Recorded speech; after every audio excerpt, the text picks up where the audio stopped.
있는데 특별히 아모스 3장 10절을 보면 이렇게 기록하고 있습니다. 자기 궁궐에서 포악과 겁탈을 쌓는 자들이 바른 일 행할 줄을 모르느니라. 여호와의 말씀이니라. 지금 겉으로 보면 화려하고 찬란하고 모든 것을 다 누리는 그런 삶을 살고 있는 북이스라엘이었지만 그 속을 들여다보면 포악과 겁탈을 일삼고 있고 그들은 바른 일을 행할 줄 모르는 그런 삶을 살아가고 있었던 것이죠. 그래서 하나님께서는 아모스 선지자를 통해서 겉으로는 화려하나 가난한 자들을 짓밟고 그들을 박해하는 정의와 공의가 무너진 사회를 향해서 하나님의 심판을 선언한 것입니다. 선지자들을 이렇게 연대선으로 쭉 놓고 볼 때 아모스 이전에 활동했던 선지자들은 이러한 사회 정의, 가난한 자들을 짓밟는 지도층에 대해서 어떤 경고의 메시지를 주는 경우가 거의 없었습니다. 그런데 아모스가 바로 이처럼 사회 정의를 위해서 가난한 자들을 짓밟는 권력과 지도층을 향해서 하나님의 심판을 선언했던 거의 첫 번째 선지자였어요. 그래서 이 아모스는 하나님의 말씀을 받아서 죄와 악으로 물든 세상을 향해서 하나님의 정의를 회복해야 된다. 하나님의 공의를 회복해야 된다. 바로 이 사실을 전했던 것입니다. 그래서 아모스 선지자는 북이스라엘을 향해서 한 가지 중요한 외침을 외치고 있는데 그것이 뭐냐면 여호와를 찾으라는 것입니다.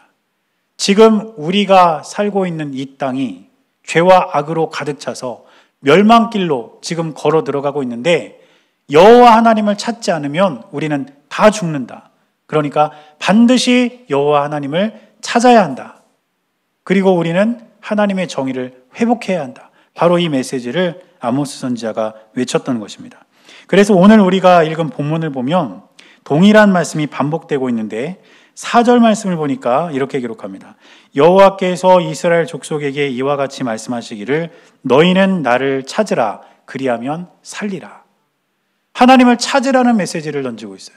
그런 다음 6절을 내려가서 보면 또 똑같은 말씀을 기록하고 있습니다. 너희는 여호와를 찾으라 그리하면 살리라. 그렇지 않으면 그가 불같이 요셉의 집에 임하여 멸하시리니 베델에서 그 불들을 끌 자가 없으리라. 여기서도 여호와를 찾으라. 그래야 산다. 이렇게 지금 기록하고 있다는 것이죠. 이스라엘 백성들이 멸망길로 걸어갈 수밖에 없었던 이유는 다른 것이 아닙니다. 그들이 하나님을 찾지 않고 엉뚱한 것만을 찾으면서 살고 있었기 때문이죠. 그리고 또 우리가 사는 세상을 보면 수천 년 전 아모스 선지자가 활동했던 이 시대와 우리 시대가 크게 다르지 않다는 것을 알 수 있습니다.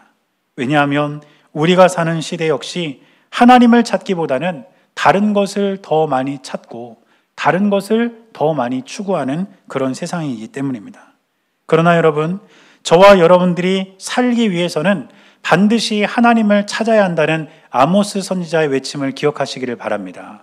그래서 우리도 다른 것을 찾고 다른 것을 향해서 걸어갈 것이 아니라 하나님을 찾고 하나님을 향해서 우리의 삶의 길을 걸어갈 때에 저와 여러분들의 삶에는 생명의 길이 열리고 하나님께서 원하시는 바른 길이 열린다는 것을 기억하는 저와 여러분들이 될 수 있기를 주님의 이름으로 간절히 축원합니다. 그렇다면 하나님을 찾는다는 게 과연 뭘까? 오늘은 이 하나님을 찾는다는 것에 대해서 몇 가지 말씀을 좀 나눌 텐데, 첫째로 하나님을 찾는다는 것, 여호와를 찾는다는 것은 무엇이냐면 하나님께로 우리의 시선을 돌리는 것입니다. 오늘 8절 말씀을 보면 우리가 시선을 돌려야 할 하나님, 우리가 바라봐야 할 하나님이 어떤 분인지를 설명하고 있는데 이렇게 기록합니다. 묘성과 삼성을 만드시며 사망의 그늘을 아침으로 바꾸시고 낮을 어두운 밤으로 바꾸시며 바닷물을 불러 지면에 쏟으시는 이를 찾으라. 그의 이름은 여호와시니라. 바로 이런 하나님을 우리가 끊임없이 찾고 또 찾을 때에 우리는 생명의 길을 걸어갈 수 있음을 이야기하고 있는 것입니다. 말씀을 조금 더 자세히 살펴보면 우리가 찾아야 할 하나님이 어떤 하나님인지 알 수가 있어요. 먼저 묘성과 삼성을 만드시며 이렇게 기록하고 있는데, 여기서 묘성이 뜻하는 것은 별들의 무리를 뜻하고 삼성이 뜻하는 것은 별자리를 말합니다. 그러니까 묘성과 삼성을 만드셨다라는 건 뭘까요? 하나님이 이 온 우주를 창조하셨다는 거예요. 우리가 찾아야 할 하나님은 바로 창조주 하나님이시라는 겁니다.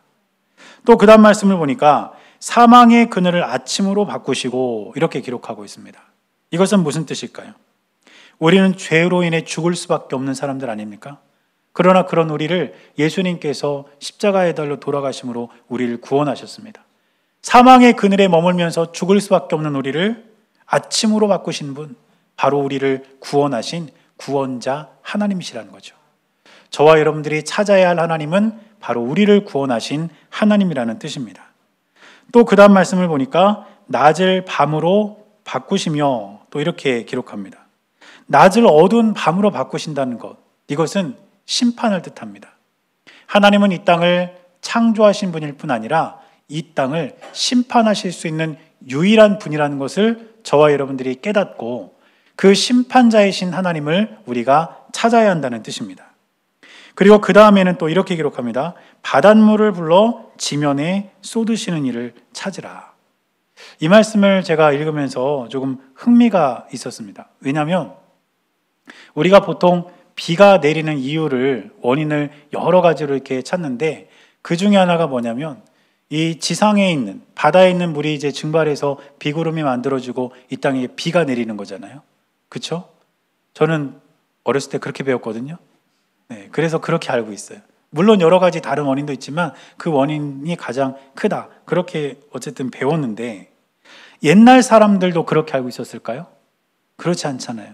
그래서 갑자기 비가 많이 내리면 뭐 하늘이 노했다 이렇게도 말하고, 반대로 비가 내리지 않으면 기우제를 지내기도 하고, 이러면서 어떤 미신적인 생각을 가지고 이런 자연현상을 바라봤는데 놀랍게도 바닷물이 증발해가지고 비가 내린다는 설명이 성경에 기록되어 있는 거 아니에요?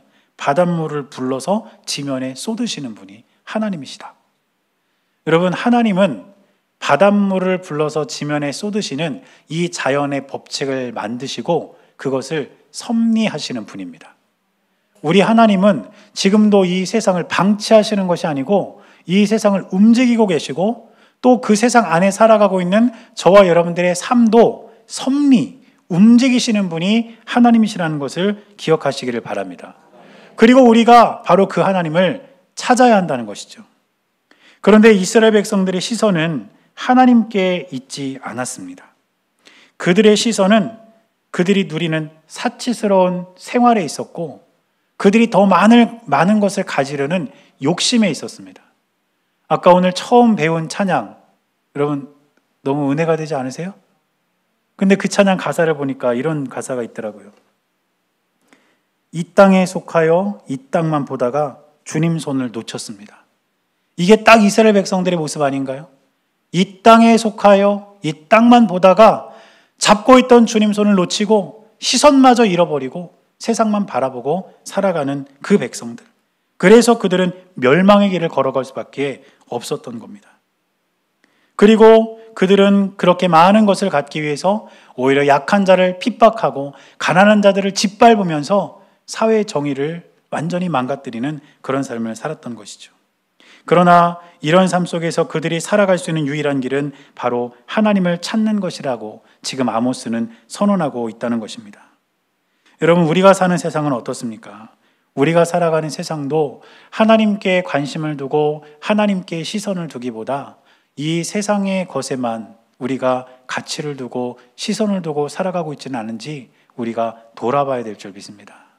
그리고 때로 우리가 그것을 더 많이 갖기 위해서 다른 사람들을 해하거나 바람직하지 않은 길을 걷고 있다면 우리는 그 길에서 돌아서야만, 다시 하나님을 찾아야만 우리가 생명의 길로 걸어갈 수 있다는 사실을 기억하고 우리의 시선을 세상에서 하나님께로 돌릴 수 있는 저와 여러분들이 될 수 있기를 주님의 이름으로 간절히 축원합니다.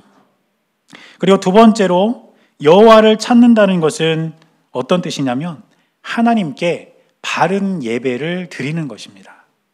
오늘 5절 말씀을 보면 베델과 길갈과 브엘세바에 관해서 언급을 하고 있는데 말씀을 보면 이렇게 기록합니다. 베델을 찾지 말며 길갈로 들어가지 말며 브엘세바로도 나아가지 말라. 길갈은 반드시 사로잡히겠고 베델은 비참하게 될 것임이라 하셨나니. 지금 여기서 베델과 길갈과 브엘세바를 언급하는데 이 세 장소는 이스라엘 백성들에게 있어서 굉장히 중요한 장소입니다. 왜냐하면 베델은 야곱이 하나님을 만난 곳이에요. 또 길갈은 어떤 곳이냐면 이스라엘 백성들이 약속의 땅, 가나안 땅에 들어갔을 때 가장 먼저 입성한 성읍이 길갈입니다.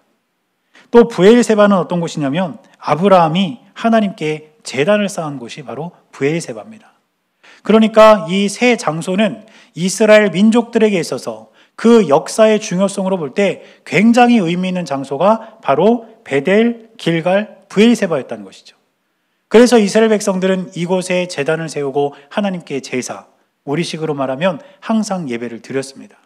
그런데 이 당시에 베델과 길갈과 브엘세바는 어떤 상황이었냐면 이곳에서 호화로운 제사를 드리고 있었고 화려하고 큰 규모의 제사를 드리고 있었습니다. 그런데 그렇게 호화롭고 화려하고 큰 제사가 과연 하나님을 위한 제사였을까? 그렇지 않았다는 거예요. 이것은 어디까지나 자기 만족에 의한 제사였고 그 제사를 통해서 자기들이 어떤 것들을 과시하고 스스로를 만족하게 하는 그런 제사를 드리고 있었다는 겁니다. 그래서 하나님께서는 이 세 장소로 가지 말라고 경고를 하신 거죠. 또 이들은 화려한 예배를 넘어서 우상 숭배를 일삼기까지 했습니다. 하나님만 예배해야 될 백성들이 우상을 섬기기 시작한 거예요. 화려하고 큰 예배, 그리고 우상 숭배, 여기에 들어가 있는 공통적인 내용은 무엇일까요? 그것은 자기 중심, 자기 쾌락, 자기 만족입니다. 화려하고 큰 예배를 드리면서 이것은 하나님을 위한 것이라고 이야기는 하지만 그 속내를 들여다보면 어디까지나 자기 만족이고 자기가 드리기에 편한 예배를 드리고 있었다는 것입니다.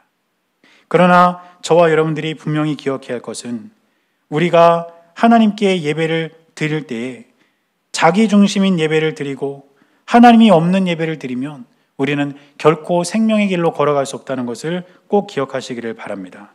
그래서 우리는 우리가 드리는 예배를 돌아볼 필요가 있어요. 하나님께서 아모스 선지자를 통해서 화려한 예배, 우상 숭배 이러한 것들을 경고하셨듯이 지금 우리가 드리는 예배를 돌아볼 필요가 있다는 것입니다. 왜냐하면 하나님은 화려한 예배를 원하시는 것이 아니라 진실한 예배를 원하시기 때문입니다. 따라서 저와 여러분들은 하나님께 예배를 드림에 있어서 화려하고 호화로운 예배가 아니라 진실하고 거룩한 예배를 드릴 수 있는 저와 여러분들이 될 수 있기를 간절히 바랍니다. 그래서 우리의 예배는 어떤 예배의 규모를 키우거나 혹은 더 좋은 장비, 더 좋은 악기, 더 많은 사람을 동원해서 드리는 예배가 아니라 나 한 사람이 하나님께 진실한 마음으로 다가가는 그런 예배가 될 때에 우리의 예배는 하나님 보시기에 바른 예배가 되고 그 예배가 하나님을 찾는 예배가 된다는 것을 우리는 반드시 기억해야 합니다. 저는 종종 옛날 제가 다녔던 교회 생각을 하곤 합니다. 그런데 그 교회를 이렇게 떠올려 보면 지금하고는 비교가 되지 않아요.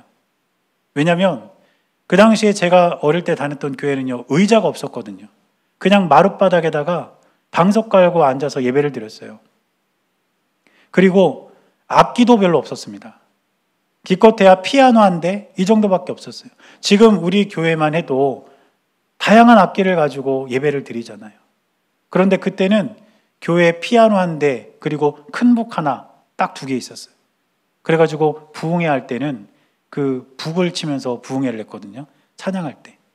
지금은 이제 뭐 신디나 여기에 이제 키보드 뭐 이런 거에다가 막 스피커 연결해서 하니까 소리를 얼마든지 조정할 수 있지만 피아노 한 대, 그것도 아주 오래된 그런 피아노가 얼마나 큰 소리를 내겠습니까? 사람들이 많이 찬양을 부르면. 그러니까 북을 치면서 예배를 드리는 거예요. 찬송 부를 때. 그래가지고 그 북 치는 거에 대한 경쟁도 굉장히 했어요. 저 이제 또래 친구들이 그 북 한번 쳐보겠다고 부흥회 할 때마다 강사 목사님이 앞에서 북 칠 사람 그런 막 손 들고 막 저요 막 이랬던 기억이 있어요. 그 저도 손 빨리 들어가지고 몇 번 북 쳤던 기억이 있거든요.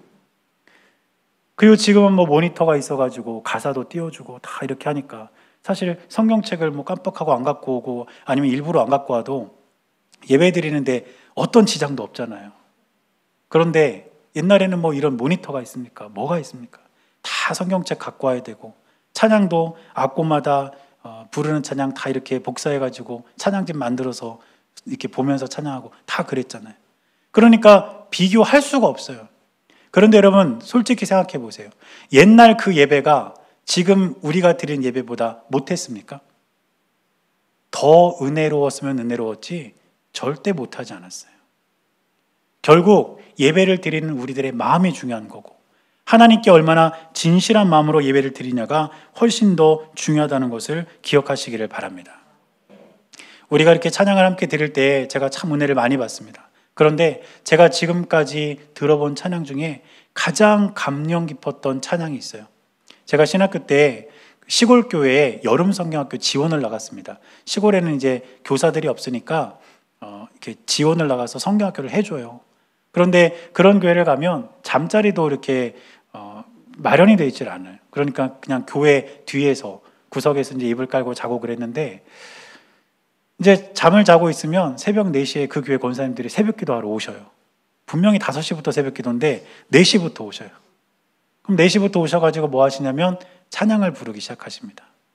그때 부르셨던 찬양이 뭐냐면 주님 뜻대로 살기로 했네. 여러분 이 찬양 아세요? 다 아실 거예요. 주님 뜻대로 살기로 했네. 주님 뜻대로 살기로 했네. 그렇게 한 분이 오셔가지고 찬양을 부르고 계시면 또 할머니 권사님 한 분이 오세요.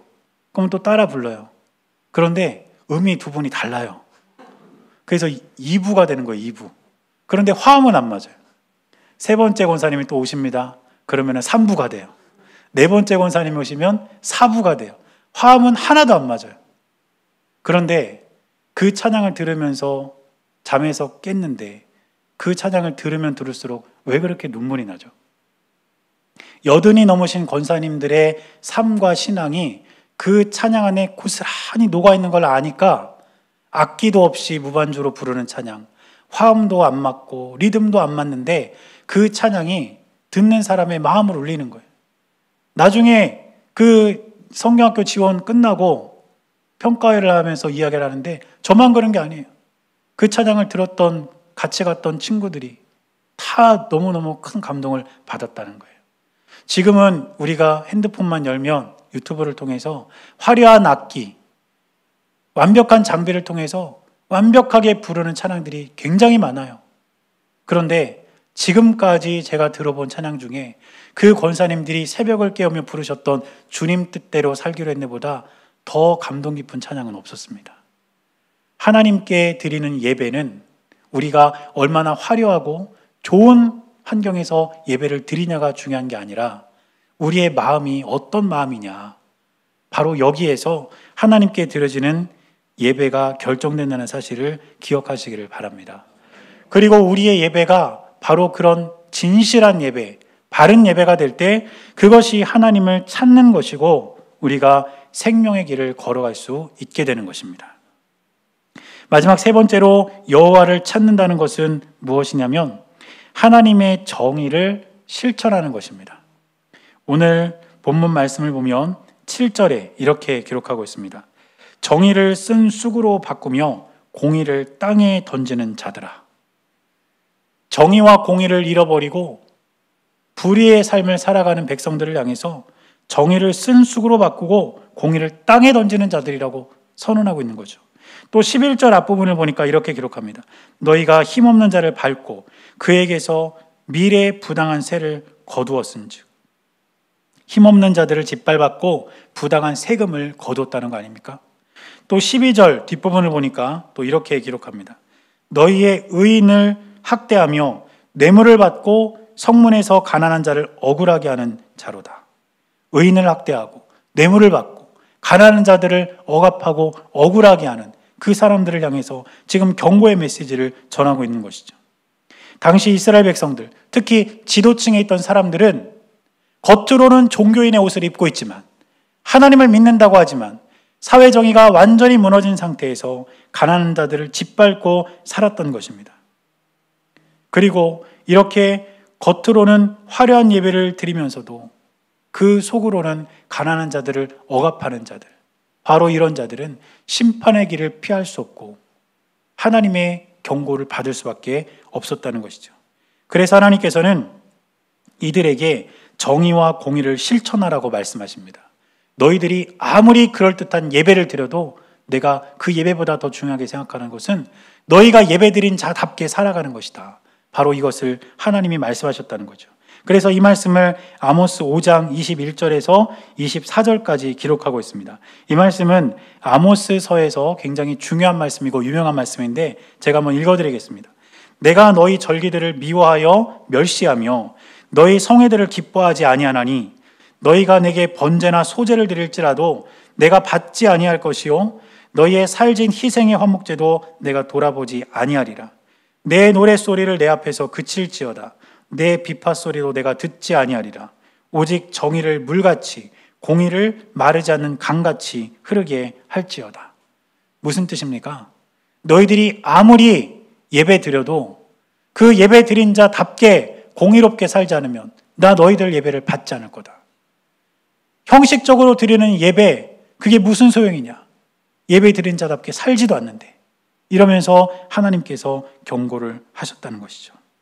사랑하는 여러분, 하나님을 찾는다는 것은 교회 안에서만 하나님의 이름을 부르는 것이 아닙니다. 교회 밖에서 우리의 일상에서 하나님을 찾는 자답게, 예배 드린 자답게 살아가는 것이 바로 하나님을 찾는 자, 정의와 공의를 행하는 자라는 것을 반드시 기억하는 저와 여러분들이 될 수 있기를 주님의 이름으로 간절히 축원합니다. 겉으로는 교회 다닌다, 겉으로는 예수님 믿는다 이러면서 오히려 세상에서 다른 사람들을 더 힘들게 하고 다른 사람들을 억압하고 전혀 본이 되지 않는 삶을 살아간다면 하나님은 결코 우리의 모습을 받지 않으신다는 거예요. 그런데 현실을 들여다보면 그런 사람들이 왜 이렇게 많죠? 그렇다면 이제 우리가 그렇지 않다는 것을 보여줘야 되지 않을까요? 우리가 주님 앞에서 바른 예배를 드렸다면 우리의 일상 속에서도 하나님이 원하시는 정의와 공의를 실천하며 사는 저와 여러분들이 될 수 있기를 주님의 이름으로 간절히 축원합니다. 이처럼 하나님을 찾는다는 것에 대해서 세 가지를 살펴봤는데 이 세 가지는 사실 연결이 됩니다. 어떻게 연결이 되냐면 첫째로 하나님을 찾는다는 것은 세상을 향한 시선에서 하나님을 향해서 그 시선을 돌린다는 것입니다. 그리고 두 번째는 그렇게 하나님께로 시선을 돌렸다면 하나님께 바른 예배를 드려야 된다는 거예요. 형식적이고 가식적이고 화려함 안에서 자기 만족의 예배를 드리는 게 아니라 하나님께 온전한 예배를 드려야 된다는 것이죠. 그리고 세 번째로는 그렇게 바른 예배를 드렸다면 예배를 드린 것으로 끝날 것이 아니라 삶의 자리에서 하나님의 정의와 공의를 실천하면서 예배자답게 하나님을 믿는 자답게 살아가는 것, 그것이 바로 하나님께서 원하시는 길이라는 것을 저와 여러분들이 꼭 기억할 수 있기를 바랍니다. 수천 년 전 아모스 선지자가 활동하던 이 시대에는 많은 사람들이 하나님을 찾지 않아서 멸망의 길을 갔습니다. 그러나 여호와를 찾으라 그리하면 살리라는 이 말씀을 저와 여러분들이 오늘 이 시대에 듣고 우리의 삶 가운데 다시 한번 하나님을 찾으며 나아갈 때에 저와 여러분들은 멸망의 길이 아니라 생명의 길을 걸어가게 될 줄 믿습니다. 그래서 이 은혜가 우리 모두에게 있게 되시기를 주님의 이름으로 간절히 축원합니다. 기도하겠습니다. 사랑하는 하나님, 우리가 믿음을 가지고 이 땅을 살아가게 하여 주시고 여호와 하나님을 찾고 하나님을 의지하며 살아가는 주의 자녀들이 되게 하여 주옵소서.